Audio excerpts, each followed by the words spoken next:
انا يعني في كذا حد بيكلمني ومفكر ان هو لما يكلمني يقول لي ان في حالة انقاذ انا هجري واسيب اللي في ايدي عشان اروح انقذهم. يا جماعة انا بني ادم عادي طبيعي، مش مؤفر قوي ان انا واهب حياتي لانقاذ القطط والكلاب. لا، انا عندي حياة وصدقوني مشغول جدا جدا جدا، وعندي قط تعبان، وعندي بدل القط ده 11 قط تانيين، ومحدش يتريق على اللي محطوط في الحيطة. انا مأجر الشقة على ما هي كده ولسه هظبطها. لو نزلت الشارع واتعاملت بالمبدأ اللي انتوا بتتعاملوا بيه وياه وقطة، طب انا هعمل ايه؟ واجب عليا ان انا يعني عشان بعمل محتوى تشتموني ان انا ما بنقذش قطط العالم كلهم؟ انا مش عايز اتشتم، كفايه ضغط الحياه بجد، مش قادر.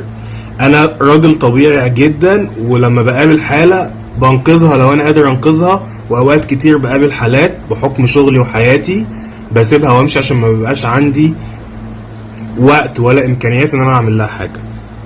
فمش لازم يعني، انا بني ادم طبيعي، ايام بعمل ايام ما بعملش. واحد طبيعي خالص عنده بني ادم، مش هقول لكم حتى عنده رحمه ولا عطف، طبيعي. وعامل المحتوى ده عشان خاطر في النهايه اكتشفت ان انا بعمل كده في حياتي الطبيعيه. فاللي غيرته بس ان انا ظهرت اللي انا بعمله في حياتي الطبيعيه للناس.